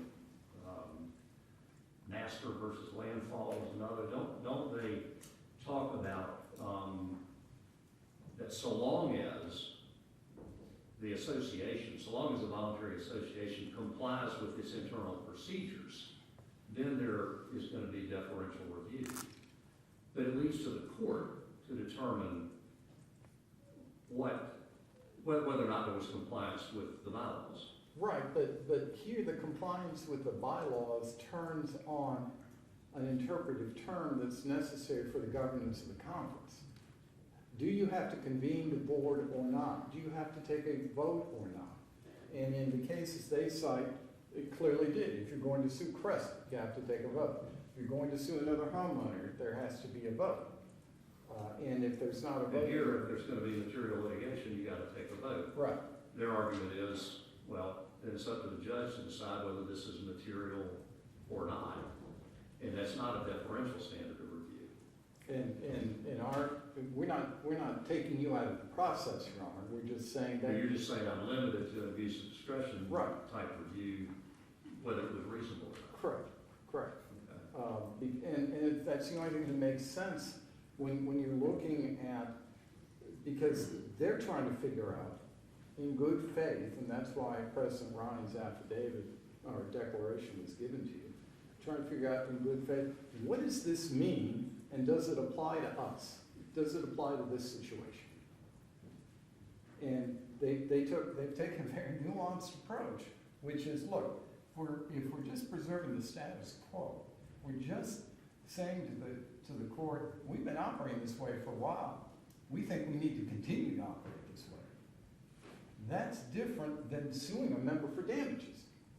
If the ACC wins every claim that was set forth in that first complaint, nothing changes. But see, the flip side of that is that the ACC loses, Which then the most valuable contracts that the ACC has would be found unenforceable. How's that not material? Well, because the issue isn't, well, gee, what happens if you lose? If we'd sat back and done nothing, the same thing could have happened. The issue is what are we initiating?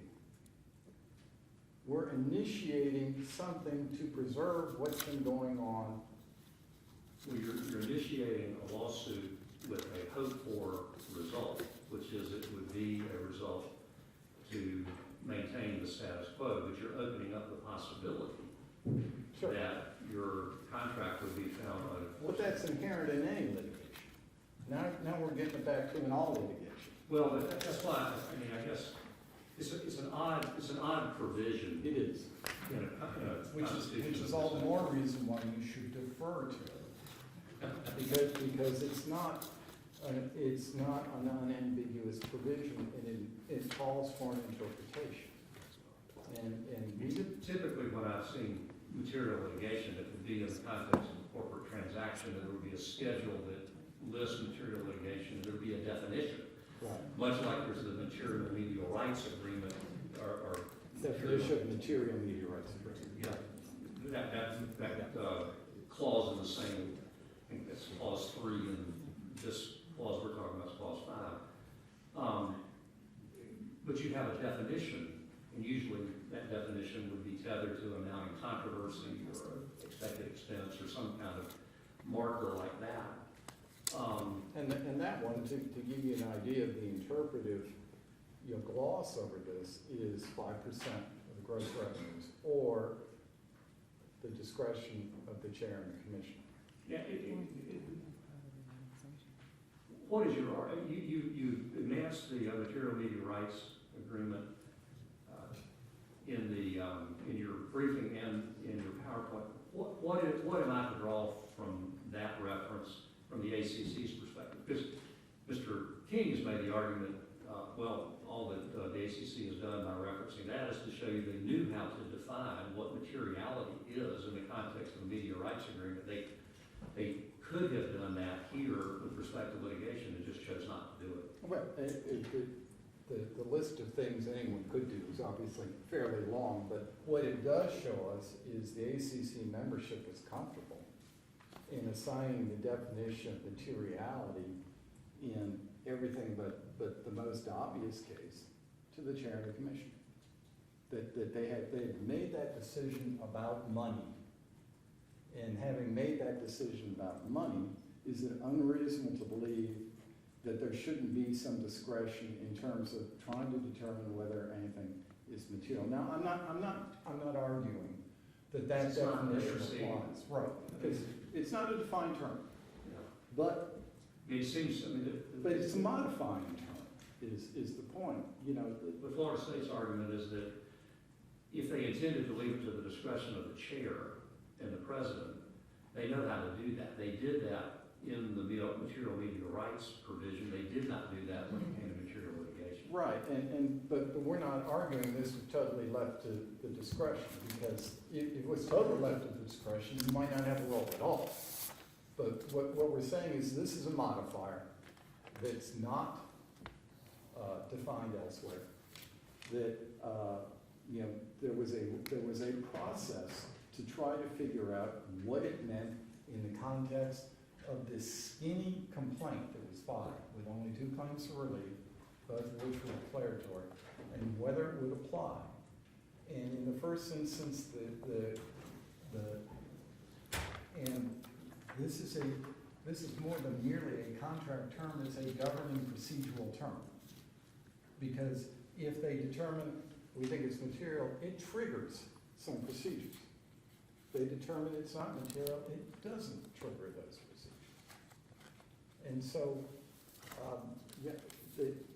this is no different than, you know, the conference deciding, let's say they're going to have a meeting on whether to expel a member, on how much time are they going to give the member to be expelled? How, you know, what are kind of the implications of the process around it? Because it's not spelled out, you have to make some decisions, but there are some basics spelled out. So, yeah, I understand, you know, the court's focus on this, but at the end of the day, the association has got to have the discretion to interpret this and not have a court come in and decide that there's another interpretation is more reasonable. I mean, if it's arbitrary and capricious, then that's one thing. But that deference is critical to the way, particularly the way in which non-incorporated nonprofit membership operates. And so, you know, and I don't want to repeat myself, but they were presented with a quandary. They made some decisions. The decisions were, we're not going to seek affirmative relief. They could have sought affirmative relief. They could have sought an injunction. They could have sent me down to the business court and sought an anti-suit TRO and tried to restrain Florida State from filing its lawsuit. That was a bridge too far for them in terms of that provision. And so what they did is they asked the court simply to find the status quo. That the agreements we operate under for more than a decade mean what they say. And more importantly, that Florida State's has stopped from challenging them as a result of the acceptance of benefits. Nothing material about either of those in the sense of changing the relationship between the conference and Florida State. No damages, no injunctive relief, not changing the way the conference is going to be governed or what Florida State's rights are. Mr. King made an initial argument that it would be material anytime the conference would choose to sue a member. How do you respond to that? I have a hard time accepting that unless I know what they're being sued for and what the relief is. You know, if a member's not coming to meetings on a regular basis, and we sue the court saying, and we sue them saying, you know, you need to issue a declaration saying the member really needs to come to meetings, or you can take some action or something like that. Yeah, it's hard for me to equate that with suing a member for damages, or suing to expel a member, or suspending a member. They're plainly actions we can take that change the relationship between the conference and the member. And that ultimately is kind of what this turned on. How is the relationship changing? You know, what are we asking for that would alter Florida State's rights or alter Florida State's pocketbook to damages or alter the way this conference is governed? And none of that was there in that initial lawsuit. Is it a reasonable expectation for Florida State to believe that under the ACC Constitution, this provision will ensure that any litigation against us by the conference would have to be approved by a 2/3 majority? I don't think so, and if I can flip it around, we've seen those provisions in some of the other, in the property owner's cases. If you sue a property owner, there needs to be a vote. If you sue Crescent, there needs to be a vote. That wasn't anywhere here. You know, quite frankly, I'm willing to bet when they drafted this clause, they never thought for a second that litigation would be erupting between the ACC and its own members. But there was Yes, but here we see, which is, again, it gets back to, you've got to interpret, you've got to give this organization the opportunity to interpret this and some discretion to do so. Now, the second piece of this, and I don't want to ignore it,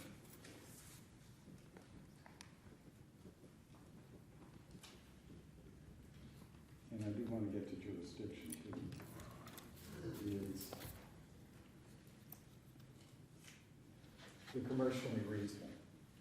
So, as President Ryan pointed out in his affidavit, the ACC was required to take commercially reasonable efforts to prevent what they were about to do. Now, they argue, well, commercially reasonable efforts don't include hiring attorneys because, look, it says you don't have to become obligated to, You can, but you don't have to. yeah, you can, but you don't have to. And on top of it, it says not otherwise specifically provided for in this agreement. And when you look at the warranty provisions, and I'm not going to quote them verbatim because those are under seal, but the general import of the warranty provisions is that the conference has to take action to protect or prevent an infringement or violation of the rights that it has given under the ESPN agreements. Now, there's no way you can protect or prevent infringement of these kind of intellectual property rights without lawyers and courts, ultimately. I suppose you could, send a harshly worded letter, but the point is, Then why have this provision that doesn't obligate it? because there are hundreds, literally, of other provisions in this agreement that also require commercially reasonable efforts that wouldn't require consultants or lawyers. For example, if a game gets canceled, they've got to operate in a commercially reasonable fashion to consult with ESPN and figure out when and if the game can be skipped. If there are other issues, involving, a dispute over, facilities, for example. Again, commercially reasonable efforts. You're not required to hire a consultant to design your broadcast facilities through Genesis Stadiums. So, this is a broad provision that's intended to apply to a lot of things, and it says except as otherwise specifically provided for. And that warranty provision is one of those exceptions. Plus, Your Honor pointed out, doesn't require you to, but you can. The other thing is, as of December 21, the ACC was incurring attorney's fees because they were going to sue us. So, to say that, well, you're not required to incur attorney's fees, when we're about to make you incur attorney's fees,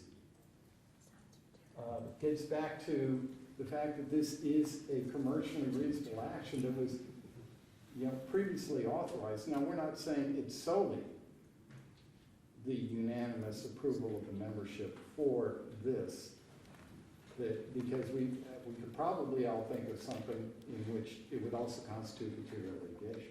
But this was one of the bases on which the ACC was looking at this thing, saying, we've got a contractual obligation to protect or prevent infringement of these rights.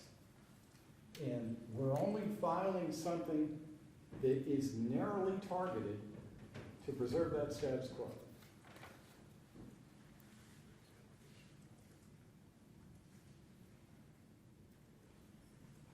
Your argument is that the warranty and the definition of commercially reasonable efforts combine to effectively pre-approve this lawsuit. Is that right?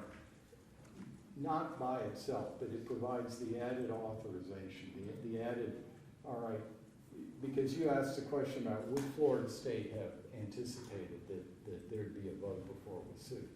Well, in the context of this, you don't need to have a vote to take the actions necessary to protect or prevent an infringement of rights. Even if that involved the initiation of material litigation. Right, because that is. Is that right? Is that the argument? Well, yes, on one level it certainly is, but it doesn't need to be the only argument on that. That can inform the reasonableness of the interpretation of the clause as well. Because arguably, if the ACC hadn't done what it did, it was placing itself in breach of the ESPN agreements. And breach of the ESPN agreements. Arguably not, since it's not a mandatory requirement to incur costs. That it is a mandatory requirement to protect or prevent the infringement of the rights. And that's an exception to that clause, because that's the otherwise specifically provided for in this agreement. So, you know, you're on the precipice, if you do nothing, of being declared in breach of the most important contract you have. More important than the grant of rights. And so that helps inform the decision. Now, is that by itself pre-authorization? The court wanted to find that, we wouldn't argue with it. But it certainly makes the determination of material litigation more reasonable under these circumstances. As President Ryan said in his affidavit. Yes. All right. I understand that argument. All right, so on jurisdiction, I don't have that much time left, but I do want to address it. First of all, there are no issues of due process jurisdiction. They've got plenty of contacts. You know, they don't deny they can't be sued in the state of North Carolina, but for what I'll call sovereign jurisdiction issues. So this is not a due process jurisdiction argument. So on sovereign jurisdiction, Farmer, I think, guides this case. Because Farmer is not about getting a certificate of authority. What Farmer did is it said, the United States Supreme Court precedent, the Hyde case, does not support the Court of Appeals' conclusion that a sue and be sued clause cannot constitute an explicit waiver of sovereign immunity. And then they go on to say, one Troy University registered as a nonprofit and engaged in North Carolina business. This is evidence of consent. Precisely. It accepts the sue and be sued clause. And Do we have a sue and be sued clause here? Mr. King suggests we don't. You already in your brief, we do. Tell me about that. we do. So we don't, it's not a broad sue and be sued clause. In fact, it's far narrower. Remember, the nonprofit sue and be sued clause is you can be sued on anything, everywhere, by anyone. And what the General Assembly did is they tailored this much more narrowly. They said, well, a member can sue on behalf of the nonprofit association. And then they provided a member can be sued by the nonprofit association for its claims. So this is a narrowly tailored consent that I think reflects the participation of a member in a nonprofit organization who doesn't, and it's certainly not the broad waiver that happened in Troy. It's solely limited to claims of the association. And by continuing to be a member of the ACC, they accepted that under the same reasoning as Farmer. Does the fact that it's a narrower sue and be sued clause give Florida State more I mean, are they able to avoid the application of Farmer? I would say it's to the opposite. Because, and maybe I'll use a term that might be inappropriate, it's a more humble waiver here than it is in Farmer. I mean, Farmer was quite broad. Once you come in, Alabama, we don't care what your law is, you know, you're stuck. Whereas here, all we're saying is they are liable for the claims of the association. And again, this is a nonprofit association. It's run by its members.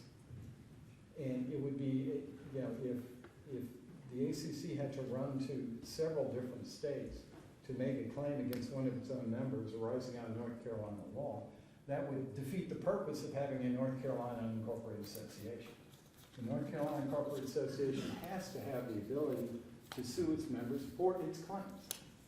And the members are not engaged in a broad waiver that should concern the court from an equitable standpoint. I mean, it's not like I can sue for the state, only the ACC can. And what I'd like to do is to take a couple of minutes, let Mr. Lawson talk to you about the textual approach of Florida law. Your Honor's right, obviously Farmer governs the case, it doesn't make any difference what Florida law says. You pointed out the distinction between Maynard in this case, because Maynard's an 11th Amendment case, and this is not an 11th Amendment case. I wanted to let Mr. Lawson talk to you very briefly about the way Florida courts read their own statute. All right, before we do that, what's the time allocation, Lauren? 6 minutes roughly remaining. All right, and how much time is Mr. King? 4 minutes.